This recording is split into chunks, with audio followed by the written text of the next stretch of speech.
The White House just announced it will postpone that second meeting with Putin, where the president over Twitter had offered this invitation to come to the White House in the fall. Will postpone that until the Mueller probe is complete. Let's remember, we still know nada about that first summit in Helsinki, the summit in Helsinki, 9 days after it happened. So our senior White House correspondent Jeff Zeleny is standing by. Gloria Borger is as well, our chief political analyst. But Jeff, first to you, talk to me about why this postponing of this meeting is such a big deal.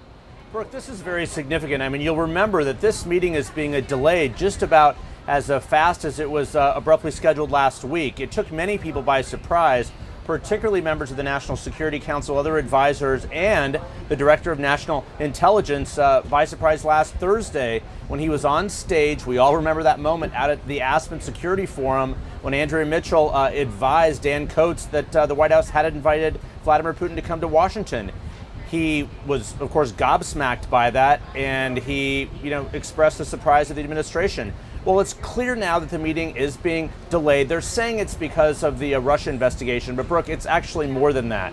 Remember the criticism really across the board, particularly from Republicans who said they did not want Vladimir Putin in Washington at all, certainly around the midterm elections. And more importantly, more to the point, Moscow had never accepted this invitation. The Kremlin acknowledged the invitation, but did not accept the invitation. So the White House, to me, appears to be trying to head off potentially an embarrassing decline of a meeting by saying, no, we're going to put this off until next year. But Brooke, they do not know when the Russia investigation is going to be over. It's likely to be continuing next year. So this is certainly one of the reasons why usually meetings of this magnitude are not announced over social media. They're agreed upon privately and then announced to avoid moments like this. And we should point out, no accident that it's coming right before the Secretary of State, of course, is getting a grilling there by the Senate Foreign Relations Committee. Certainly this question was going to come up, this second meeting, either a do-over or doubling down. Now it's been delayed, Brooke.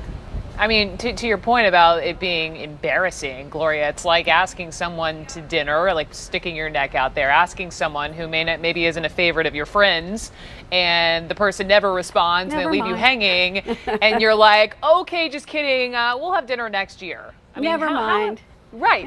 Never mind. Well, look, I can imagine congressional leaders who met with the president were not happy, I think, and Jeff, correct me if I'm wrong, I think that this was tentatively going to be set for November 2nd or something like that before the election.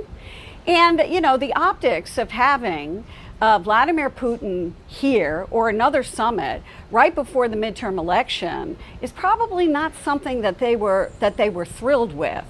And politically, it just didn't work for them. I think Trump wanted to do it because he was upset that people were criticizing him about his first meeting with Putin, and maybe had a little bit of a tantrum about it, who knows, and decided to have a second one.